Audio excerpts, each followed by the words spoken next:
welcome back to this online education platform. So guys, in our previous video we have discussed about the American Revolution. अमेरिकी क्रांति का first part हमने अपनी previous video में cover कर लिया था, जिसमें हमने डिस्कस किया था that why is America called super power.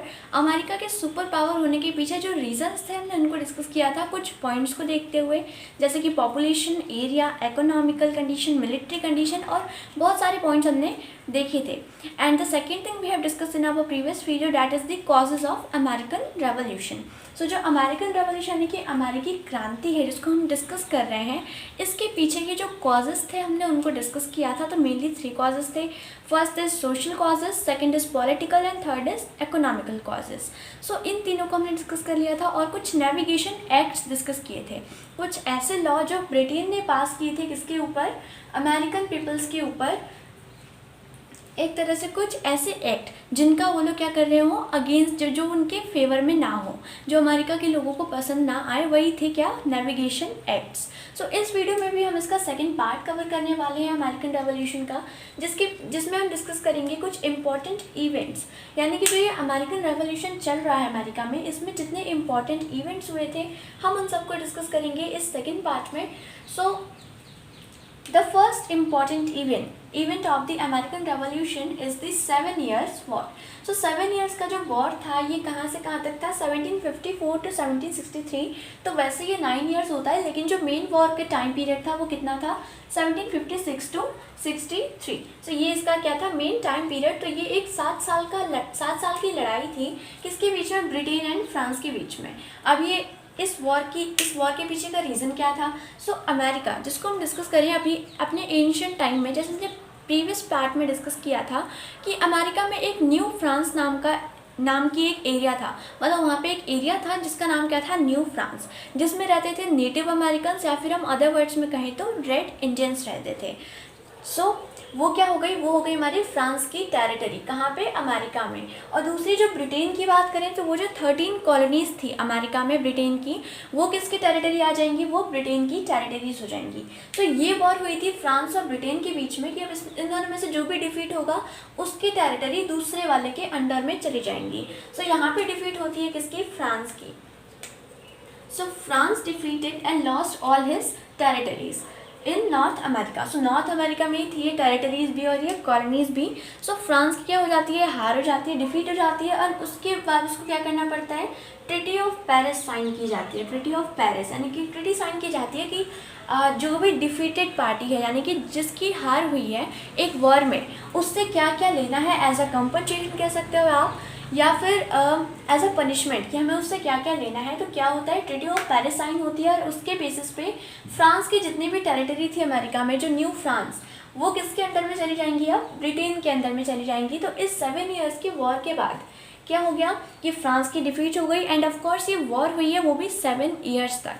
तो 7 years की वॉर हुई है तो उसमें ब्रिटेन के भी काफ़ी सारे लॉसेस हुए होंगे। ऑफ कोर्स इकोनॉमिकल लॉसेस, काफ़ी सारे हथियार वगैरह में या फिर मिलिट्री में काफ़ी सारे पैसे यहाँ पे लगे होंगे। सो ऑफ कोर्स यहाँ पे ब्रिटेन का काफ़ी सारा लॉस हुआ होगा। तो अब इस लॉस को रिकवर करने के लिए क्या करना पड़ेगा। सो ब्रिटेन की जो मेनली सोर्स था वो था टैक्स। हर जगह से क्या लेते थे, वो टैक्स लेते थे। तो अमेरिका के लोगों पे भी काफ़ी सारे टैक्स लगाए थे नेविगेशन एक्ट के दौरान।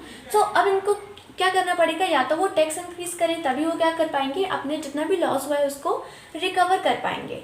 सो अब तो यहाँ पे हमने देखा कि ये ब्रिटेन और फ्रांस की क्या क्या कंडीशन थी इस 7 years के वॉर में। तो अब ये वॉर किसके लिए हो रहा है, अमेरिका के लिए। सब यहाँ पे अमेरिका में जो अमेरिका के लोग हैं वो किसकी साइड ले रहे होंगे, या उनकी क्या कंडीशन होगी इस वॉर के दौरान, एक पॉइंट यहाँ पे ये भी आ सकता है। सो अमेरिका के लोग जो थे, of course they will be at the side of Britain. ये ब्रिटेन के साइड में होंगे, क्यों, क्योंकि जब ब्रिटेन किसी भी कंट्री पे उसको अपने अंडर में ले लेता है तो उसमें जितनी भी चीज़ें हैं, चाहे वो उनकी सुरक्षा से लेकर मिलिट्री तक लेके कौन से वहाँ पे मिलिट्री बेस तैनात रहती है, ब्रिटेन की। तो सेम कंडीशन यहाँ अमेरिका के पास भी थी। तो यहाँ पे अमेरिका में जो लोग थे ना, यहाँ के जो सिटीजन्स थे, उन्होंने मेनली किसको सपोर्ट किया, ब्रिटेन को सपोर्ट किया था। क्योंकि क्या होगा, उसके अगर ये ब्रिटेन को सपोर्ट करेंगे ना तो फ्रांस से इनको सुरक्षा मिलती रहेगी थ्रू दी ब्रिटेन। ब्रिटेन क्या करेगा, इनकी इनकी सुरक्षा करता है किससे? फ्रांस से। तो लोगों ने किसको सपोर्ट किया? ब्रिटेन को सपोर्ट किया। तो अब यहाँ पे ब्रिटेन के पास दो चीज़ें हो गई, पहला तो इसका लॉस और दूसरा जो सपोर्ट किया किसने? अमेरिकन ने इस 7 ईयर वॉर में ब्रिटेन का। सो यहाँ पे दो कंडीशन आती है कि ब्रिटेन यहाँ पे टैक्स बढ़ा सकता है और दूसरा यहाँ पे कुछ या तो फिर ये टैक्स को बढ़ा ले अपने लॉसेस को रिकवर करने के लिए, या तो फिर वो क्या करे, उनको कम कर दे, क्योंकि ये लोग किसके सपोर्ट में थे? ब्रिटेन के सपोर्ट में थे। So let discuss about this कि what will happen, what had happen after the war. अब इस 7 ईयर वॉर के बाद होता क्या क्या है इसको भी हम डिस्कस कर लेते हैं। सो आफ्टर द वॉर क्या कंडीशन हो गई कि ब्रिटेन, जैसे कि हम डिस्कस किया कि ब्रिटेन में क्या होती है, एक तरह से लोग उनका सपोर्ट करते हैं और उनको लॉस भी होता है। तो उसके बेसिस पे ये दो डिसीजंस लेते हैं। So Britain decided to increase the tax on America. So America के लोगों पे, यानी कि वो भी कोई भी अगर गुड्स वो ले रहे हैं तो उस पर क्या कर देते हैं? टैक्स का इंक्रीज कर देते हैं, टैक्स को क्या करते हैं? इंक्रीज कर देते हैं ऑन अमेरिका। सो उससे क्या होगा, उनकी जो लॉसेस थे वो रिकवर हो जाएंगे क्योंकि टैक्स ज़्यादा मिलेगा। Now the second decision was taken, that was colonist was order to not to harm tribes. तो जैसे कि हमने डिस्कस किया ना कि वो ब्रिटेन को सपोर्ट करते हैं, but not all the American. ऐसा पॉसिबल नहीं है कि पूरा अमेरिका किसको सपोर्ट करे? ब्रिटेन को सपोर्ट करे। सो काफ़ी सारे लोग ऐसे भी थे जो फ्रांस के सपोर्ट में थे। तो जो लोग ब्रिटेन के सपोर्ट में थे, एक लॉ पास किया गया कि उनको कोई हार्म नहीं किया जाएगा, और यू कैन से कि किसी भी टाइप का हार्म उनको नहीं पहुंचाया जाएगा। किसको? जो ट्राइब्स थी, यानी कि जो नेटिव अमेरिकन्स, रेड इंडियंस, या फिर जो लोग थे ना अमेरिकन जिन्होंने सपोर्ट किया, उन सबको कोई भी हार्म नहीं पहुंचाया जाएगा थ्रू दी कॉलोनिस्ट। जो कॉलोनिस्ट थे, जो लोग थे वहाँ के जो अंडर में थे, जैसे कि अभी जो ट्राइब्स थी, मतलब जिनको हार्म नहीं पहुंचाना है, ये पहले कहाँ के थे? फ्रांस के अंडर में आते थे।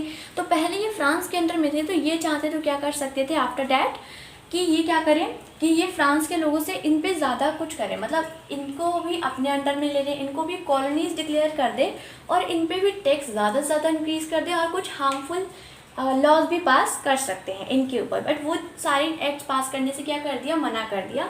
सो ये दो टाइप के डिसीजंस लिए गए थे ब्रिटेन के थ्रू। सो अब यहाँ पे आते हैं वेरियस अनपॉपुलर एक्ट्स। मतलब अब यहाँ पे क्या होता है ना, और भी काफ़ी सारे एक्ट्स पास करते हैं, जैसे कि यहाँ पे टैक्स इंक्रीज हो रहा है। तो अब यहाँ पे काफ़ी सारे एक्ट्स और पास किए जाते हैं over the America. So in acts को देखिए तो पहला एक्ट था sugar act of 1764। So sugar एक मेन क्रॉप है अमेरिका की, वहाँ पे शुगर का जो प्रोडक्शन है वो क्या होता है? ज़्यादा होता है अमेरिका में। सो शुगर एक्ट को पास किया गया, जिसके थ्रू क्या है, इस एक्ट के थ्रू कि जितना भी शुगर प्रोडक्शन हो रहा है अमेरिका में, उन सब का ट्रेड सिर्फ और सिर्फ ब्रिटेन के साथ होगा, not with any other country. चाहे किसी और कंट्री में उसका प्राइस ज़्यादा हो या फिर उनको उसके प्राइस ज़्यादा मिले ब्रिटेन से, लेकिन क्या करना होगा उनको? ट्रेड सिर्फ और सिर्फ किसके साथ होगा? ब्रिटेन के साथ होगा। तो according to the sugar act of 1764 they were only allowed to trade with the Britain of sugar. Now the second act जिसको पास किया गया था, that is quartering act of 1764। So एक ही साल में दो एक्ट पास हुए थे।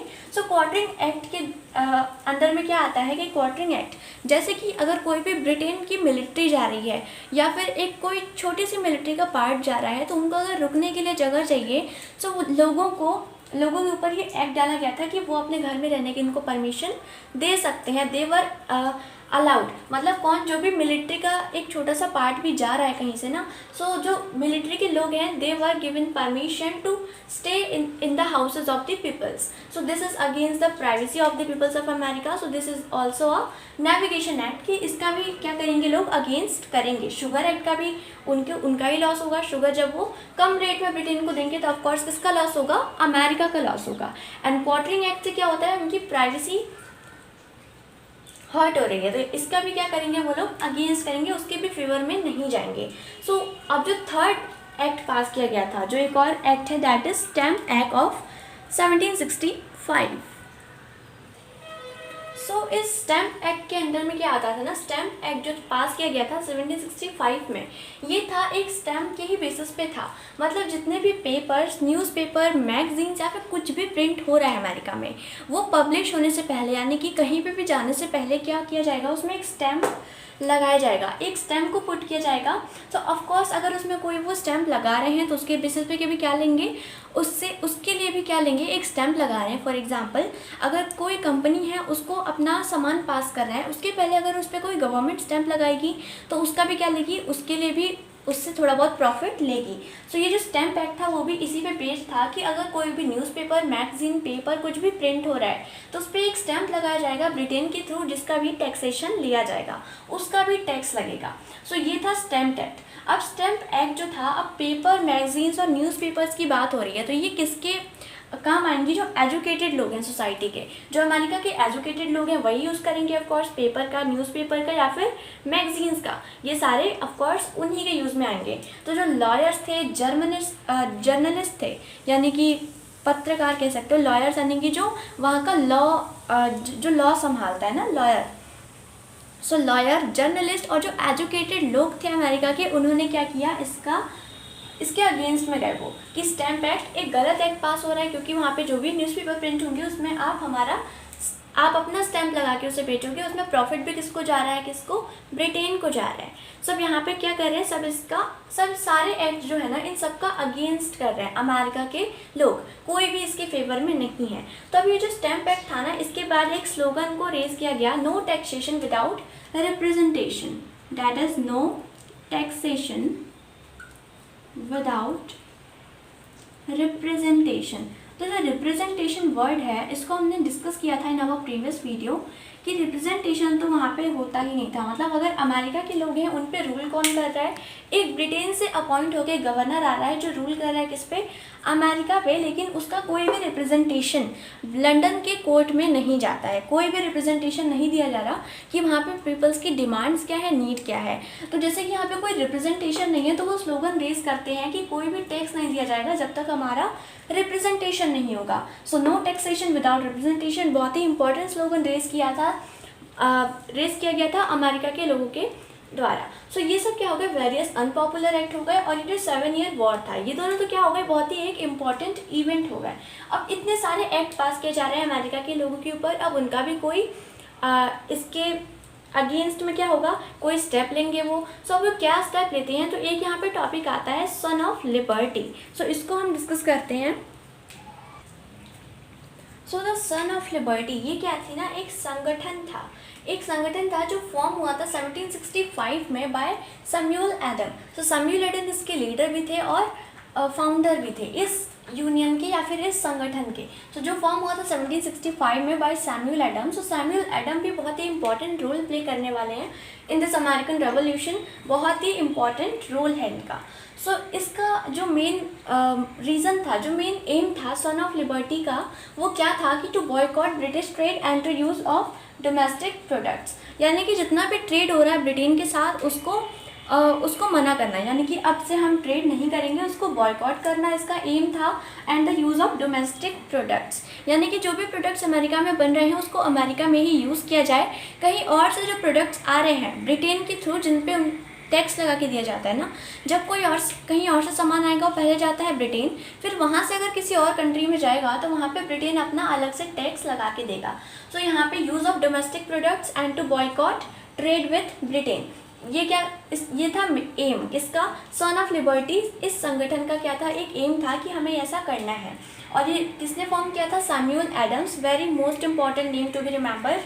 अब यहाँ पे क्या था, crucial links were formed. Crucial links क्या है, काफ़ी सारे लिंक्स को फॉर्म किया गया था। फॉर्म किसने किया था, सैमुअल एडम्स ने ही किया था। तो अलग अलग सिटीज़ में, जो अमेरिका की अलग अलग सिटीज़ है, वहाँ अलग अलग सिटीज़ में क्या था, इन लिंक्स को फॉर्म किया गया। मतलब ये जो संगठन है इसको फॉर्म किया गया अलग अलग सिटीज़ में, और उनके बीच में एक लिंक रहता था थ्रू दी लेटर्स कि वहाँ पे क्या चल रहा है, वहाँ पे क्या कंडीशन है, और कौन कौन से नए नए लॉ यहाँ पे पास होने वाले हैं। तो एक लिंक को फॉर्म किया गया था कि अगर अलग अलग जगह पे क्या है, ये जो संगठन है ये बना हुआ है, अब यहाँ से हर जगह से क्या था, कनेक्शन रहता था, लिंक बना के रखते थे ये लोग, जिसके थ्रू इन्हें पूरे कंट्री की जो कंडीशन है वो पता लगती रहे। So that was all about the son of liberty, बहुत ही इंपॉर्टेंट रोल प्ले किया गया था इसमें। सो अब यहाँ पे क्या होगा, अब यहाँ पे कुछ और भी एक्ट पास किए, मतलब बहुत सारे एक्ट्स हैं इस रेवोल्यूशन में। सो कुछ एक्ट तो क्या हुआ, कुछ एक्ट अगर चल गए अमेरिका में तो वो चल गए थे, और कुछ एक्ट्स क्या थे जिनका बहुत ज़्यादा अगेंस्ट किया गया। जो अमेरिका के लोग थे ना, वो इस एक्ट्स के फेवर में नहीं थे, उनका अगेंस्ट करते थे, उनके अगेंस्ट में थे। सो अब ये जो एक्ट्स थे उसमें 2-3 एक्ट्स और आते हैं, दैट इज़ डिक्लेरेटरी एक्ट्स और टाउनशेड एक्ट्स। सो इनको डिस्कस करते हैं हम। सो ये जो 2 और एक्ट्स को पास किया गया, अभी सन ऑफ लिबर्टी 1765 में फॉर्म हो गई, अब उसकी नेक्स्ट ईयर में एक एक्ट पास हुआ और उसके नेक्स्ट ईयर में भी एक एक्ट यहाँ पे पास हुआ है। सो डिक्लेरेटरी एक्ट के अंडर में क्या आता है कि इन फ्यूचर जो ब्रिटेन है वो कोई भी लॉ अमेरिका के लोगों के ऊपर लगा सकती है, इस पर उनको कोई भी डाउट नहीं होना चाहिए। मतलब ये एक्ट ही पास कर देते हैं अमेरिका के ऊपर कि हम फ्यूचर में आपके ऊपर कोई भी लॉ बना सकते हैं जिसका आप लोग विरोध नहीं करोगे। तो ये क्या होगा, डिक्लेरेटरी एक्ट। तो इसके थ्रू भी क्या कर रहे हैं, वो लोगों का जो राइट है ना उसको क्या कर रहे हैं, छीन रहे हैं। फिर दूसरा एक्ट लगा देते हैं टाउनशेंड एक्ट ऑफ 1767। इसके थ्रू जो टी है, पेपर, ग्लास, पेंट एक्सेट्रा, इन सबको टैक्स कर दिया जाता है। सो टी यानी कि चाय जो बहुत ज़्यादा फेमस थी उस टाइम में अमेरिकन कंट्रीज़ में बहुत ज़्यादा फेमस थी टी, उसके ऊपर टैक्स लगा देते हैं। पेपर के ऊपर, ग्लास, पेंट और बहुत सारी चीज़ें जो डेली नीड्स में आती हैं उन सब के ऊपर टैक्स लगा देते हैं under the Townshend act of 1767। अब यहाँ पे जो होता है ना अमेरिकन रेवोल्यूशन, ये सब तो बात हो गई कुछ एक्ट्स की, कुछ जो यूनियंस फॉर्म हुई थी, कुछ संगठन बने थे सन ऑफ लिबर्टी। सो ये तो क्या होगा, छोटे छोटे इवेंट्स हो गए। अब एक जो बड़ा इवेंट अमेरिका की हिस्ट्री में हमेशा के लिए रह गया है वो है बॉस्टन मैसेकर का। बॉस्टन मैसेकर का act of 1770, sorry not the act, it is an event, Boston massacre of 1770। सो इसको हम डिस्कस करते हैं एज इट इज़ हियर। सो ये जो बॉस्टन मैसेकर है, अमेरिका का बॉस्टन मैसेकर, ये कुछ ज़्यादा बड़ा इवेंट नहीं था, इसमें काफ़ी सारे लोगों की जानें भी नहीं गई थी, सिर्फ 5 लोगों की जान गई थी। 5 peoples were killed in this massacre. तो इसको मैसेकर कहना ठीक नहीं होगा, लेकिन इसकी इम्पोर्टेंस अमेरिका की हिस्ट्री में उतनी ही है जितनी कि इंडियन हिस्ट्री में जलियांवाला बाग मैसेकर की इम्पोर्टेंस है। सो इसलिए हम इसको अमेरिकन रेवोल्यूशन का एक इम्पॉर्टेंट पार्ट मान सकते हैं। सो इसमें 5 peoples were killed by the Britishers, यानी कि जो ब्रिटेन इस पर रूल कर रहा है, ये लोग क्या कर रहे हैं, उसका अगेंस्ट कर रहे हैं, वो उस लॉ के अगेंस्ट में है, उसके फेवर में नहीं जा रहे। तो इतने सारे जो नेविगेशन ये कर रहे हैं उन एक्ट्स को लेके, कौन, अमेरिकन्स, तो उनके अगेंस्ट में एक एक्शन लिया गया कि यहाँ पे क्या कर दिया गया, 5 पीपल्स वर किल्ड। सो यहाँ पे गोलियाँ चला दी गई on the peoples of America. So अब तक क्या था, अमेरिका में सिर्फ लोगों को क्या चाहिए था कि आप हमारे ऊपर से सारे टैक्स हटा लो, मतलब ये जितने भी टैक्स हमारे ऊपर लगे हैं ये हटा लो। अभी यहाँ पे अमेरिका में कोई भी ऐसा थॉट नहीं था किसी के भी माइंड में कि हमें क्या चाहिए, फ्रीडम चाहिए फ्रॉम ब्रिटिशर्स, फ्रॉम ब्रिटेन। तो इन सब से फ्रीडम का कोई भी थॉट किसी के भी माइंड में नहीं था, अभी तक सिर्फ यही था कि यहाँ पे टैक्स को हटा लिया जाए। बट आफ्टर दिस मैसेकर जो पॉल रिवर और सैमुअल एडम थे, इन लोगों ने क्या करना शुरू किया, इसके यू कैन से ना पेंटिंग्स बना के, पोस्टर्स बना के अलग अलग जगह पे इसको वायरल करना शुरू कर दिया एक तरह से कि we need freedom.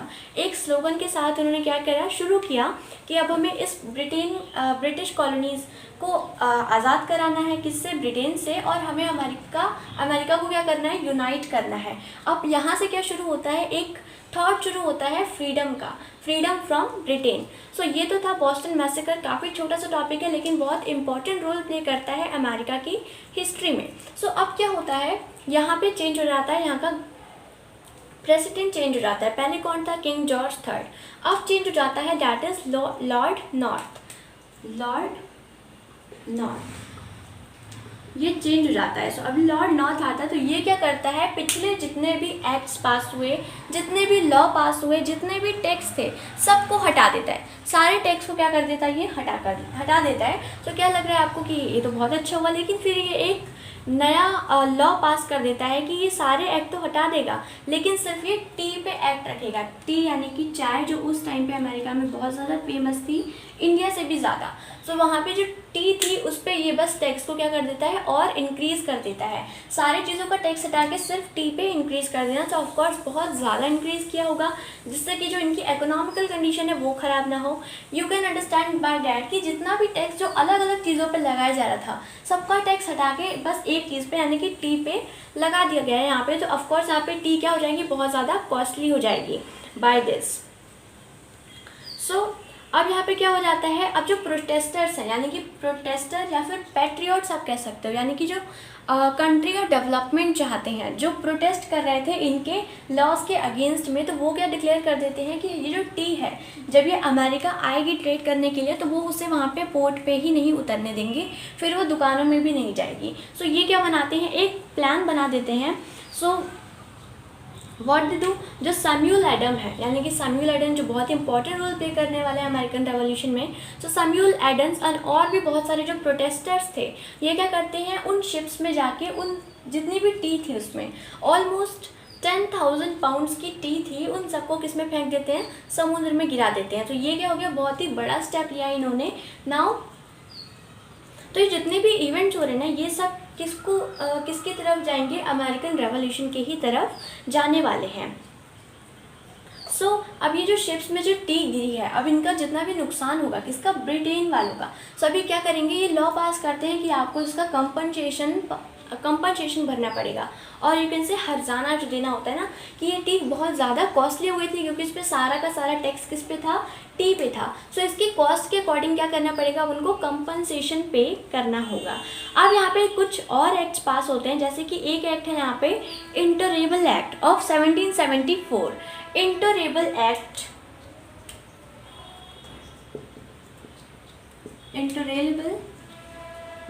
Act in 1774 का एक एक्ट पास होता है।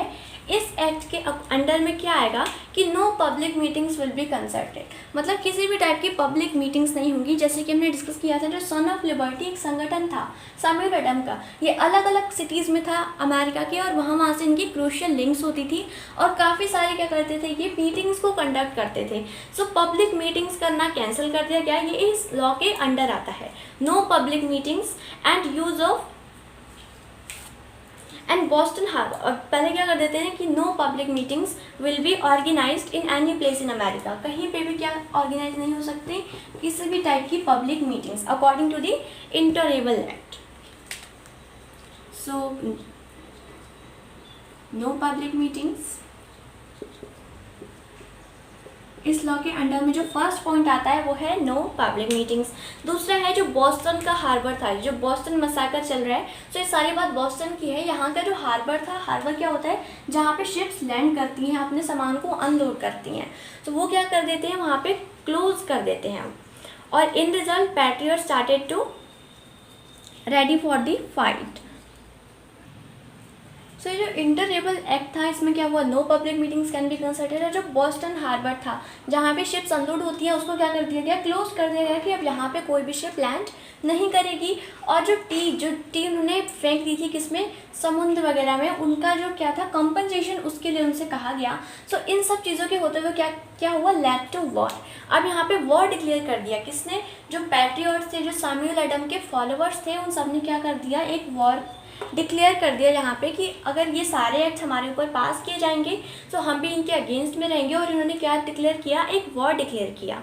अब इस वॉर होने से पहले वहाँ पे काफ़ी सारी मीटिंग्स कंडक्ट कराई जाएंगी, जिनको हम कहते हैं continental Congress, meeting of continental Congress. 2 meetings होती हैं, फर्स्ट वाली और सेकेंड वाली, इन दोनों के बीच में एक वॉर हो जाती है, किसमें, अमेरिका में एक वॉर हो जाती है, अमेरिकन रेवोल्यूशनरी वॉर। इन दोनों के बीच में रेज होती है ये एक वॉर, किसमें, जो 2 मीटिंग्स होती हैं। और इन 2 मीटिंग्स का भी अलग अलग इम्पैक्ट था। और इस वॉर के बाद जो कुछ जैसे कि अब जब अमेरिका इंडिपेंडेंट होगा तो उसके कॉन्स्टिट्यूशन के बारे में समझना पड़ेगा, उसकी पॉलिसीज़ को समझना पड़ेगा आफ्टर द इंडिपेंडेंस।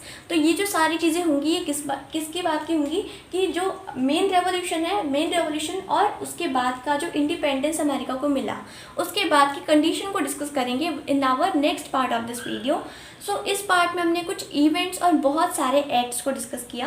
ये जो एक्ट है ना, ये आपको इनके नाम रखने उतने इंपॉर्टेंट नहीं है, क्योंकि हर ईयर में एक एक्ट है, हर ईयर में एक एक्ट यहाँ पे पास हो रहा है, तो इतने सारे नाम रखना इंपॉर्टेंट भी नहीं है।